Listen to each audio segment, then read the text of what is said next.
Hi guys, how are you? कैसे हैं आप? एक बार फिर से आपका स्वागत है आपके अपने यूट्यूब चैनल हक आपका।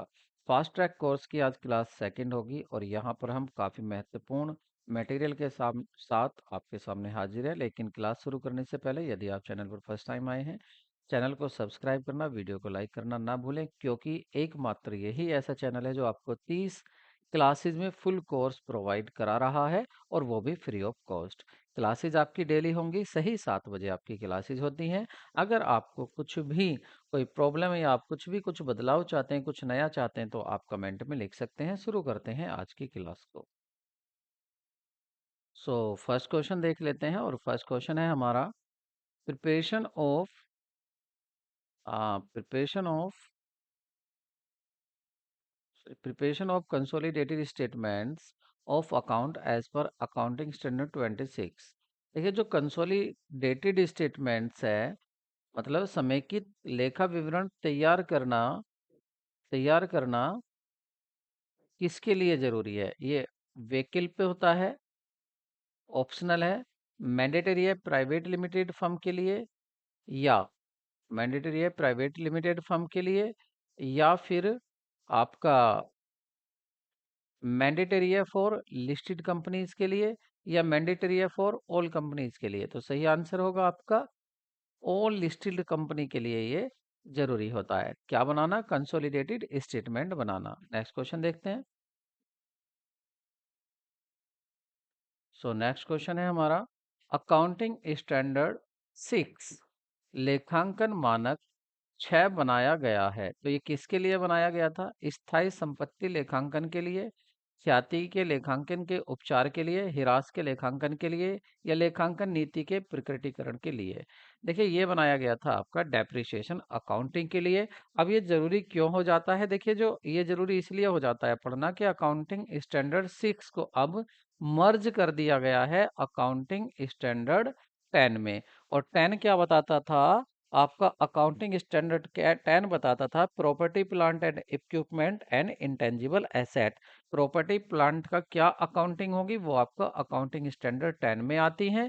और इसी में ही अब मैंने मर्ज कर दिया गया है अकाउंटिंग स्टैंडर्ड 6 को, क्योंकि डेप्रिसिएशन भी यहीं पर होगा, क्योंकि यहीं पर ही आपके प्रॉपर्टी प्लांट की बात की जाएगी, और इन्हीं एसेट पर आपका डेप्रिसिएशन लगता है। तो ऑप्शन आपका सी करेक्ट होगा। अकाउंटिंग स्टैंडर्ड 6 जो अब तो था, कह दो उसको, वो आपका डेप्रिसिएशन से रिलेटेड था, जो कि आपका अकाउंटिंग स्टैंडर्ड 10 में मर्ज हो गया है। नेक्स्ट क्वेश्चन देखते हैं। Which of the following true regarding the prudence principle? कह रहे लेखांकन के दूरदर्शिता सिद्धांत के संबंध में निम्न में से क्या सत्य है? भावी हानियों को ध्यान में रखना चाहिए, ध्यान देना चाहिए, भावी लाभों का ध्यान रखना चाहिए, या ऐशोध्य ऋणों का ध्यान रखना चाहिए, या स्कंद तथा मूल्यह्रास को ध्यान में रखना चाहिए। तो सही ऑप्शन होगा आपका भावी हानियों को ध्यान में रखना चाहिए। ऑप्शन आपका ए करेक्ट होगा। क्योंकि देखिए, जो प्रूडेंस है उसको कंजर्वेटिज्म भी कहते हैं, दूरदर्शिता का सिद्धांत। इसमें कहा जाता है कि आप फ्यूचर में होने वाले लॉस के लिए पहले से प्रोविजन करके चलिए, लेकिन फ्यूचर में जो प्रॉफिट हो रहा है उसके लिए प्रोविजन मत कीजिए। ठीक है, ये कहता है आपका प्रूडेंस प्रिंसिपल, या प्रिंसिपल ऑफ कंजर्वेटिज्म। ठीक है, नेक्स्ट क्वेश्चन देखते हैं। और नेक्स्ट क्वेश्चन है आपका which of one of the following statement is not true?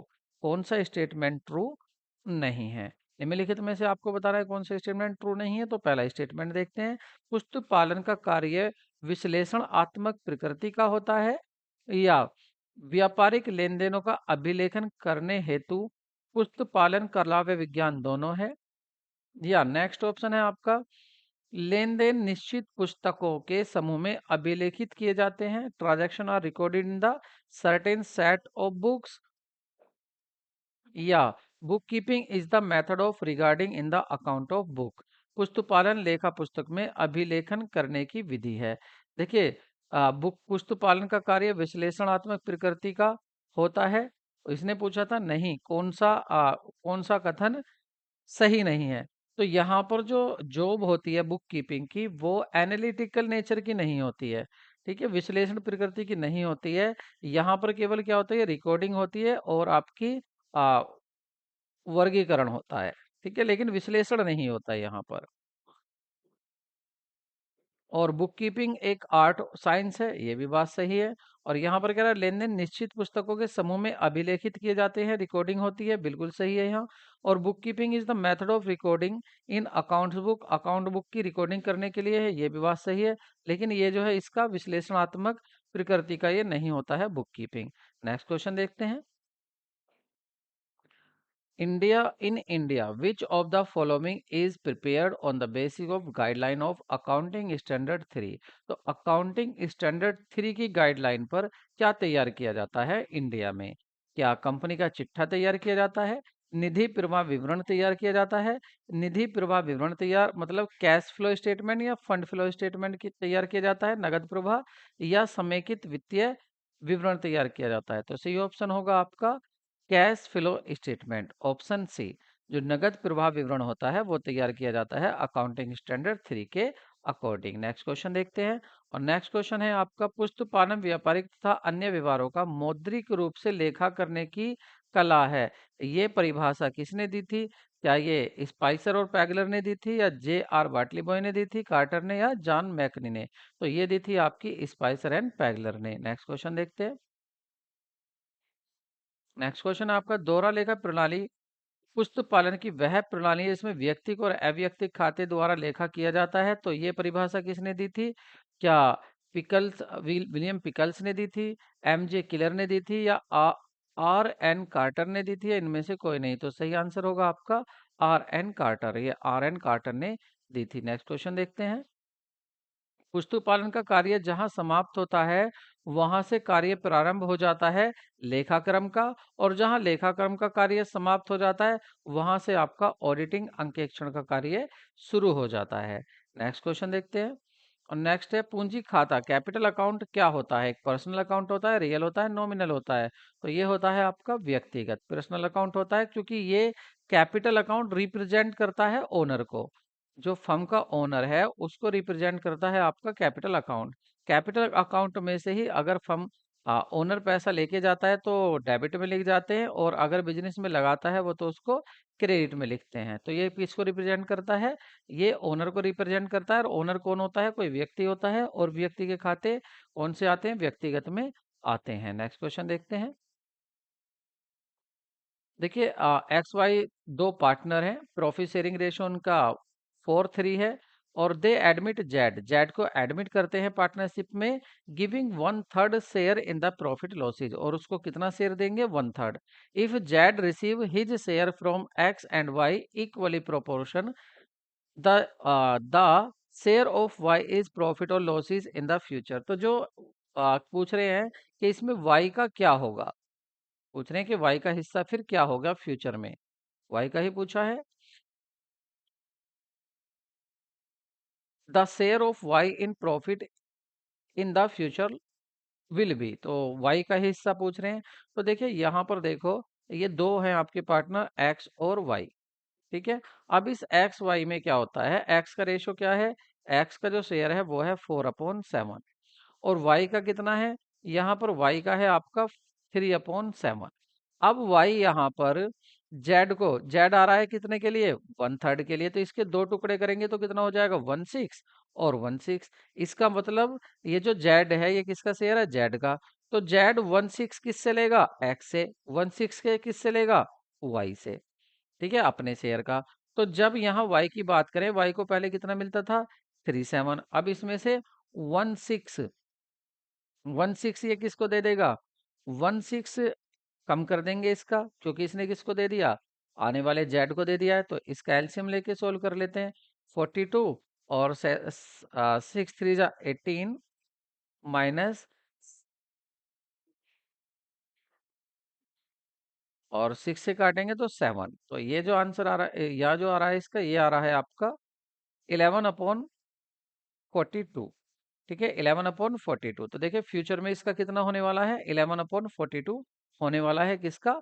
y का, ठीक है। और आप दूसरे का भी देख लें, दूसरे का कितना होगा? देखिए इसका आ रहा है 4/7 में से आप माइनस करेंगे, 4/7 में से आप माइनस कर देंगे यहाँ 1/6, तो इसका कितना आएगा? 42। इसका भी एलसीएम लेंगे, 6 4 जा 24 माइनस 7, तो यहाँ पर जो बचेगा वो बचेगा आपका 17, 17/42।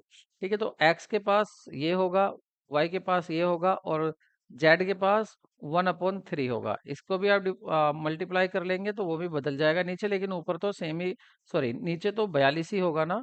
तो यहाँ पर y का क्या आ रहा है, 11/42 ही आ रहा है। तो सही आंसर आपका यही होगा। नेक्स्ट क्वेश्चन देखते हैं।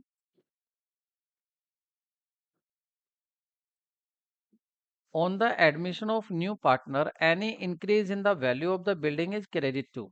कह रहे हैं नए साझेदार के प्रवेश पर जो भवन का मूल्य में हुई वृद्धि क्रेडिट की जाती है। देखो आपको ये भी बता दिया कि एक अकाउंट है जिसमें ये क्रेडिट की जाएगी, ये भी आपको पहले ही बता दिया है कि क्या किया जाना है, ये क्रेडिट किया जाना है। और ये है डेबिट साइड और ये है क्रेडिट साइड। तो ये क्रेडिट किया जाना है क्या, अगर आपका बिल्डिंग की वैल्यू बढ़ जाती है, और वो भी कब बढ़ी है, नए पार्टनर के एडमिशन के समय।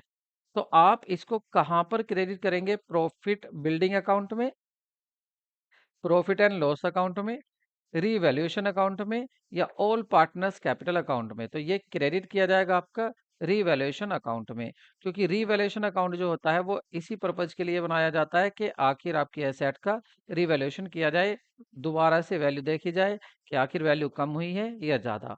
अगर ज्यादा हुई है तो ये प्रॉफिट होता है और कम हुई है तो ये लॉस होता है। प्रॉफिट पर भी हक पार्टनर्स का है और लॉस पर भी हक पार्टनर्स का है।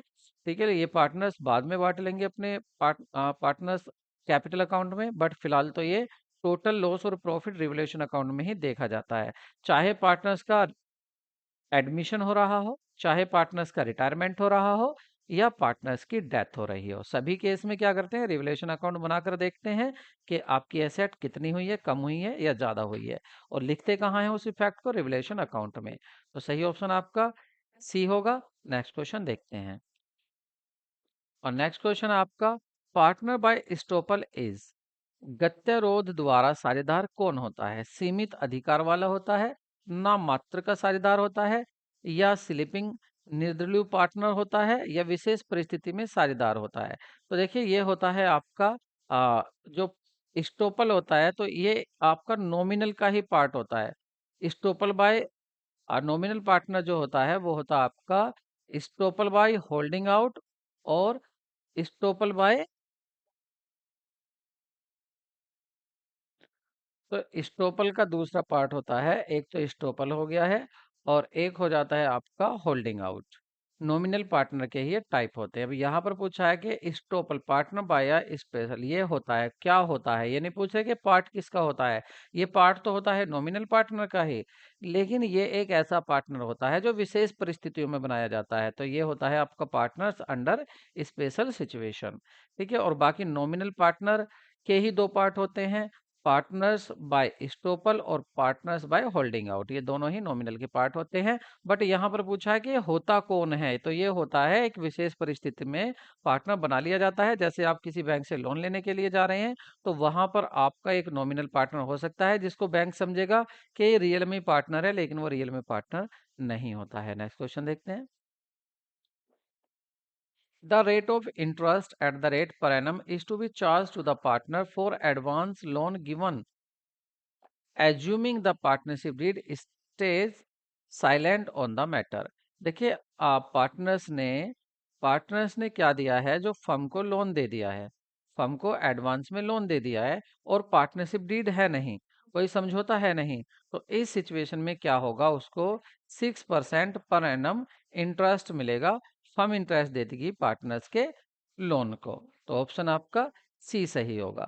नेक्स्ट, और एक बात और याद रखना है आपको, ये जीरो क्यों दिया गया है, यहाँ पहले ये देखिए आप, यहाँ बात हुई है कि charge to a partner for advance, the rate of interest at the rate per annum is to be charge to a partner, एक पार्टनर से चार्ज किया जाना है। तो ये वाली रेट नहीं है।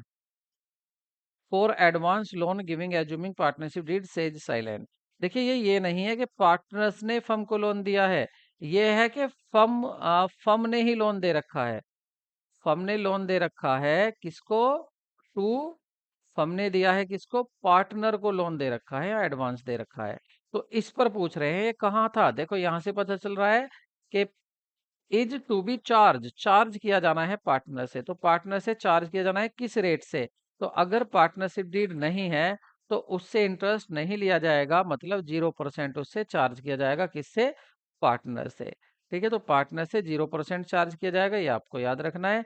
लेकिन अगर पार्टनर्स ने लोन दिया होता फर्म को, तो पार्टनर्स फर्म से 6% पर एनम इंटरेस्ट लेता, अगर पार्टनरशिप डीड नहीं होती।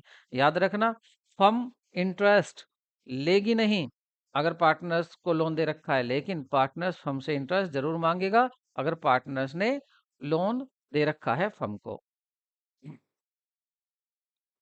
नेक्स्ट है आपका, कंपनी लिमिटेड ने पूर्वदत्त 10 रुपए वाले 100 अंशों पर 800 रुपए का हरण किया। हरण किए गए अंशों में से 50 अंश 5 रुपए वाले पूर्वदत्त मूल्य पर पुनः निर्गमित किए गए पूंजी संचय में हस्तांतरित, तो क्या होगा? कैपिटल रिजर्व में कितना पैसा भेजोगे? देखिए, फोरफिटेड कितने किए हैं? 800 शेयर। कितने वाला है? 100 रुपए का से 100 शेयर है। फोरफिटेड रुपीज 800 ऑन 800 रुपए फोरफिटेड किए हैं कितने शेयर पर? 800 शेयर पर। तो एक शेयर पर कितना फोरफिटेड हुआ है? फोरफिटेड मतलब छीन लिए, कंपनी ने अपने शेयर वापस छीन लिए क्योंकि पैसा नहीं दिया होगा इसलिए। तो कितने शेयर कितने रुपए छीने हैं? 800। कितने शेयर हैं? 100। एक शेयर कितने का है? 10 का। Is fully paid up. और इसमें से 50 शेयर दोबारा से रीइश्यू कर दिए 5 रुपए का एक, एज फुल्ली पेड अप। तो देखिए, कितने शेयर रीइश्यू किए हैं? तो यहाँ पर आप 100 शेयर को नहीं, यहाँ इनको अलग अलग बिठा लो। 50 शेयर तो यहाँ, 50 यहाँ। ये क्यों? क्योंकि छिनकर आए तो हैं पूरे 100 शेयर, लेकिन इस 100 शेयर में जो रीइश्यू हो रहे हैं वो केवल 50 ही हो रहे हैं। अब एक शेयर पर कितने पैसे छीने थे वो यहाँ बताया था कि 800 रुपये, 100 पर थे 8 रुपए। तो 8 से आप यहाँ पर मल्टीप्लाई कर लेंगे, तो 400 रुपये छीने गए थे। कितने शेयर पर? 50 पर। 400 रुपये छीने गए थे 400 शेयर पर। अब ये वाले शेयर जो हैं उसने री इशू कर दिए। ये क्या कर दिए? री इशू कर दिए कंपनी ने। और कितने में री इशू किए हैं? कह रहे हैं ऑफ दिस री इशू 4 रुपीज 5 ईच। 5 रुपए का एक शेयर री इशू कर दिया, और शेयर था कितने का? 10 का। तो 5 रुपए का तो नुकसान हो गया। तो इन 5 रुपए की पूर्ति कहाँ से होगी? तो ये 5 रुपए जो पूरे किए जाएंगे ये आपके इस फोरफिटेड अमाउंट से ही पूरे किए जाएंगे। इसका मतलब 5 रुपए और कितने शेयर पर? 50 पर। तो 50 पर 500 रुपए। तो ये कहाँ से पूरे किए जाने हैं? आपके शेयर फोरफिटेड अकाउंट से ही पूरे किए जाएंगे। सॉरी, यहाँ पर थोड़ी सी मिस्टेक है। देखिए दोबारा, यहाँ पर देखो, री इशू कितने में करा है? री इशू है तो शेयर आपका 5, शेयर तो है आपका 10 रुपए का, और दोबारा से री इशू कितने में हो रहा है? 5 का। तो आप ये देखिए, शेयर कितने रुपए के जा रहे हैं? शेयर जा रहे हैं आपके 50 शेयर जा रहे हैं 10 रुपए के, मतलब 500 रुपए के शेयर जा रहे हैं। और कितने में जा रहे हैं? कितने रुपए में जा रहे हैं? केवल वो जा रहे हैं एक शेयर 5 रुपए का, और शेयर है कितने? 50। तो कितने रुपए में जा रहे हैं? 250 रुपए में जा रहे हैं। तो इसका मतलब 250 रुपए कहाँ से लाने पड़ेंगे? तो 250 रुपए लाएंगे फोरफिटेड शेयर में, यहाँ से। जो पहले ही पैसा फोरफिट करके रखा हुआ था, तो यहाँ से लेकर आएंगे। इसका मतलब कितना रुपया बचेगा यहाँ पर शेयर कैपिटल में? भाई देखिए, क्वेश्चन को दोबारा समझ लिए, इसको मैं एक बार दोबारा बता देता हूँ इसको। बिल्कुल इजी वे में देख लीजिए इसको आप। देखिए, आपने शेयर छीने हैं, कितने रुपए के शेयर छीन लिए? शेयर छीने हैं 100 रुपए के, सॉरी 800 रुपए के। 800 रुपए कितने शेयर पर? 100 रुपए पर। 100 शेयर पर कितने रुपए छीने हैं? 800। ये बात क्लियर है। इसके बाद इसमें से जो छीने, तो इसका मतलब ये हुआ कि 100 शेयर पर छीने 800, और एक शेयर पर छीने 8 रुपए। ये क्लियर है। अब इन शेयर में से, इनमें से केवल आधे शेयर, मतलब 50 शेयर। तो ये जो 50 शेयर है, इनके इस 800 में से भी पैसे रखो, यहाँ कितने आ जाएंगे? 400 रुपए इनके नाम के यहाँ आ गए। तो ये जो है इसमें से, ये 50 शेयर री इशू किए। तो री इशू कितने में किए? री इशू किए हैं 5 रुपए में एक, री इशूड एट 5। तो 5 रुपए में एक शेयर। 50 शेयर कितने के हो गए री इशू? 250 रुपए के री इशू हो गए। ठीक है, री इशू कितने के हो गए? 250 रुपए के। तो यहाँ पर आपके कितने में रीइशू हुए हैं? रीइशू हुए हैं 250 रुपए में। वैसे शेयर हैं कितने के? शेयर आपके 50 जो शेयर हैं, ये एक शेयर का मूल्य जो था वो था 10। तो शेयर है कितने के टोटल? 500 रुपए के। तो 500 रुपए में जाने चाहिए थे और गए हैं 250 में, तो बाकी 250 रुपए भी तो चाहिए, उन्हें कहाँ से लाओगे? तो उन्हें लाओगे यहाँ से। ये जो पैसा है इसको क्या बोलते हैं? Share forfeited account. इस अकाउंट में से लाओगे। तो इसमें से 250 रुपए तो चले गए यहाँ पर। तो बचे कितने यहाँ? यहाँ बचे आपके 150 रुपए। तो 150 रुपए आपके बचे। अब ये 150 रुपयों का क्या करोगे आप? इनको आप ट्रांसफर कर दोगे कैपिटल रिजर्व में और एंट्री क्या पास कर दोगे? शेयर फॉरफिटेड अकाउंट डेबिट और टू कैपिटल रिजर्व। और कितने? केवल 150। अब आप कहेंगे ठीक है जी 150 आपने पूरे कर दिए, बाकी यहाँ 50 शेयर के भी तो पैसे बच रहे थे 400, उनका क्या करा? उनका कुछ नहीं करते। उनको तब तक ट्रांसफर नहीं करेंगे जब तक उनको रीइशू नहीं करेंगे। केवल उन्हीं को हम ट्रांसफर करते हैं, उन्हीं का पैसा ट्रांसफर करते हैं कैपिटल रिजर्व में, जिनको हम रीइशू कर रहे हैं। नेक्स्ट क्वेश्चन देखते हैं। देखिए, net profit before following adjustment 3,60,000 था। ठीक है। और उसके बाद आउटस्टैंडिंग सैलरी कितनी है? 20,000 की है। और प्रीपेड इंश्योरेंस कितना है? 26,000 का है। पूर्व बीमा कितना है? 26,000 का है। तो after net profit, after adjustment आपको नेट प्रॉफिट बताना है कितना होगा। देखिए, आपका नेट प्रॉफिट कितना है? ये दिया हुआ है आपको 3,60,000 का दिया हुआ है, 3,60,000 का दिया। तो देखिए यहाँ पर आपका जो नेट प्रॉफिट दिया है एडजस्टमेंट से पहले, नेट प्रॉफिट वो दिया हुआ है 3,60,000। अब यहाँ देखिए आपकी आउटस्टैंडिंग सैलरी है, मतलब 20,000 रुपये अभी देने बाकी हैं इसी साल के, तो इन्हें भी दे दो। आउटस्टैंडिंग को कम करो। तो जब आप 20,000 रुपये यहाँ कम कर दोगे तो अब प्रॉफिट कितना बचेगा? ये बचेगा आपका 3,40,000 रुपये।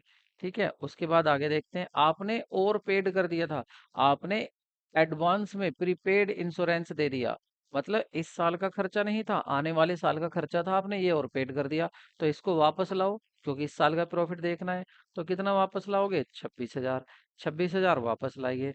तो कितना हो जाएगा? ये हो जाएगा 3,66,000। 3,66,000 ये आपका नेट प्रॉफिट होगा एडजस्टमेंट करने के बाद।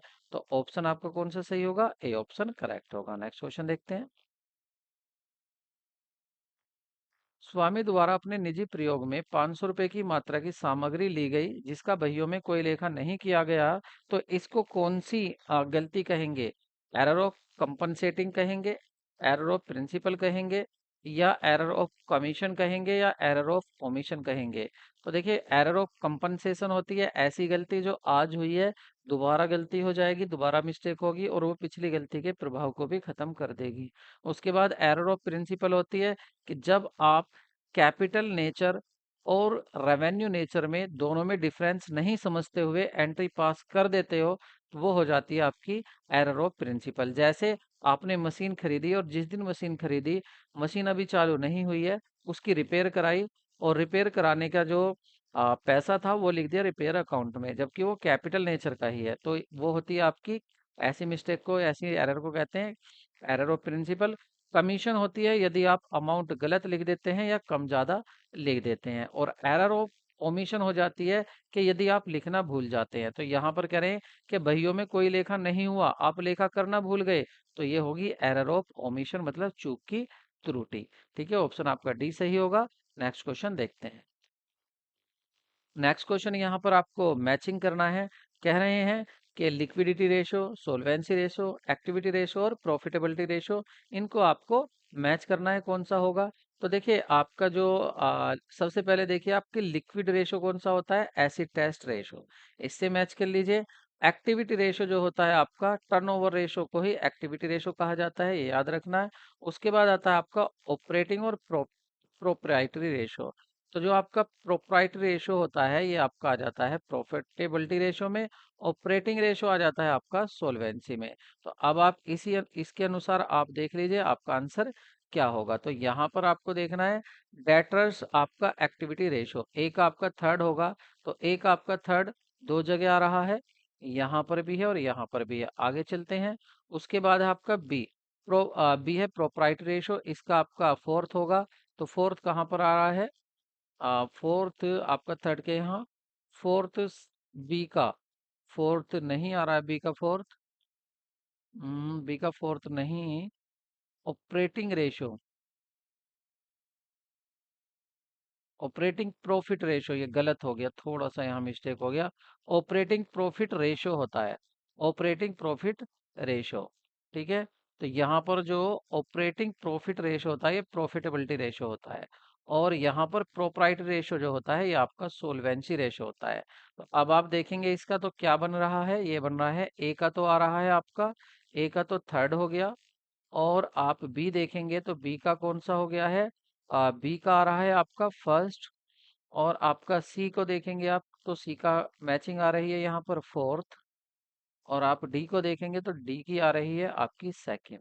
तो इस तरह से ऑप्शन देख लेते हैं, ए थ्री, ए थ्री, बी फर्स्ट, और आपका सी फोर्थ, और डी सेकंड। इसका मतलब ऑप्शन आपका सी करेक्ट है। तो ये आपका करेक्ट ऑप्शन सी है। ये ऑप्शन है, बड़ा क्वेश्चन है इसलिए दिख रहा है, स्क्रीन पर आने में प्रॉब्लम है, तो आप ये ऑप्शन देख लीजिए। और ये यहाँ क्वेश्चन देख लीजिए, ये इसका हिंदी में क्वेश्चन है, और यहाँ ये इंग्लिश में क्वेश्चन है, इंग्लिश और हिंदी। नेक्स्ट क्वेश्चन देखते हैं।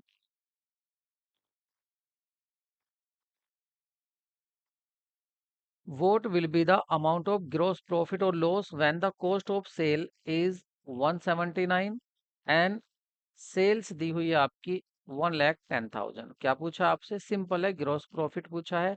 ग्रोस प्रॉफिट या लॉस क्या होगा? Purchase, purchase price selling 30,000।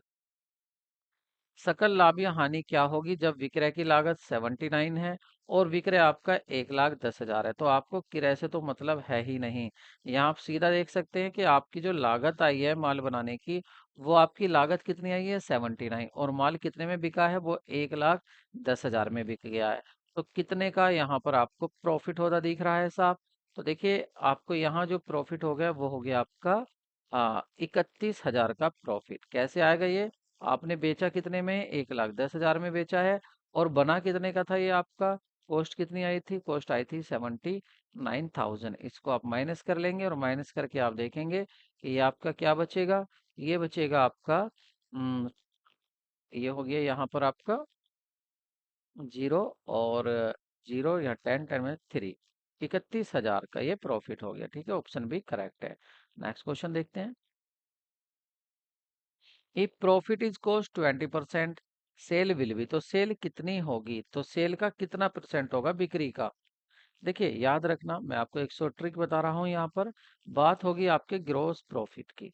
ठीक है, अगर ग्रोस प्रॉफिट आपको परसेंट में दिया है, सबसे पहले तो आप उसको फ्रैक्शन में कन्वर्ट कर लीजिए। जैसे आपको कितना दिया हुआ है, आपको दिया है 25% ऑफ ऑन या ऑफ कॉस्ट, आपको ऑफ कॉस्ट दिया हुआ है। ठीक है, तो आप इसको फ्रैक्शन में करेंगे तो क्या आ जाएगा, 25/100। इसको डिवाइड कर लीजिए, 25 1 जा 25, 25 4 जा 100 ऑफ कॉस्ट, कॉस्ट का 1/4। तो ये आ गया 1/4 ऑफ कॉस्ट। ठीक है, क्या है ये, ग्रोस प्रॉफिट। लेकिन उसने पूछा है सेल का क्या होगा, तो याद रखना जो आता है आपका 1/4, तो सेल का वो हो जाएगा, एक नीचे बढ़ा देना है डिनोमिनेटर, मतलब हर बढ़ा देना है। ये हो जाएगा आपका जीपी, 1/5 हो जाएगा ये ऑफ सेल। ये सेल का 1/5 हो जाएगा।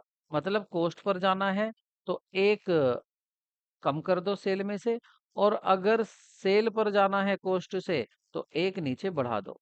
लेकिन यहाँ आंसर दिए हुए हैं आपको परसेंटेज में, तो अब आपको ये परसेंट में कन्वर्ट करना है, तो कैसे करेंगे, 1/5 इंटू 100। परसेंट लगाना हो तो 100 की मल्टीप्लाई, हटाना हो तो 100 से डिवाइड। तो यह आ जाएगा ऑफ सेल। तो कितना आ जाएगा, 5 से डिवाइड करेंगे, आ जाएगा आपका 20%। तो सही ऑप्शन होगा आपका बी। अब आप मुझे एक बात बताइए यहाँ पर। देखिए जीपी, जीपी दिया हुआ आपका 16 ऑफ कॉस्ट, कॉस्ट का 16 दिया हुआ है, तो बताइए सेल का कितना होगा, 17। एक बढ़ा दीजिए। और अगर मैं कहता सेल का, सेल का दिया हुआ है 17, तो कॉस्ट का कितना होगा, तो 16, एक कम कर दो नीचे। ये बिल्कुल सिंपल मेथड है आपका। ठीक है, नेक्स्ट क्वेश्चन देखते हैं। एक व्यापारी, एक व्यवसायी प्रारंभिक स्टॉक को लागत से 10% अधिक पर मूल्यांकन करता है। यदि प्रारंभिक स्टॉक के मूल्य में 27,500 रुपये लिखा गया हो तो इसकी लागत क्या होगी? देखिए, आप देखिए, कोई ये कुछ माल है, ये कोई गुड्स है, ये कोई बॉक्स है जिसको व्यापारी बेच रहा है, और जो भी इसकी कीमत है, जो भी इसकी कॉस्ट है, जो भी इसकी लागत है, उसमें वो 10% फालतू करके लिख रहा है। तो उसने इस पर जो लिखा, वो इसने लिखा कि ये भाई हमारा जो है ये है 27,500 का, 27,500 का। ठीक है। अब ये आप ये देखिए, इसमें जो भी मान लेते हैं यहाँ पर जो कॉस्ट है वो 100 होगी, मतलब 100%। अगर 100 कॉस्ट है तो 10% वो फालतू लिख रहा है। इसका मतलब कितने में सेल हो गई उसकी? 110% में। भाई 100 रुपए की चीज उसकी बनी, 10 उसको प्रॉफिट लेना है, तो कितने में बेचेगा? 110 में। लेकिन उसने यहाँ लिख रखा है 27,500। तो 110 का मतलब है 27,500, तो 100 का मतलब कितना होगा? 100 की वैल्यू क्या होगी, ये पूछ रहे हैं। तो सिंपल है, आप क्या करेंगे, 27,500 को मल्टीप्लाई तो कर दो, जो आपको चाहिए 100, और अपॉन में लिख दीजिए आप 110। डिवाइड कर लीजिए, जीरो से आप जीरो कैंसिल कर देंगे। 11 से डिवाइड करते हैं, 11 टू जा 22, और 11 5 जा 55, और डबल सिंगल जीरो और दो जीरो, ये दो जीरो यहाँ हो जाएंगे। इसका मतलब 25,000। तो जो गुड्स उसका 25,000 का था, उसको 10% बढ़ाकर उसने 27,500 का लिख रखा है। ऑप्शन आपका सी सही होगा। नेक्स्ट क्वेश्चन देखते हैं। नेक्स्ट क्वेश्चन देखते हैं।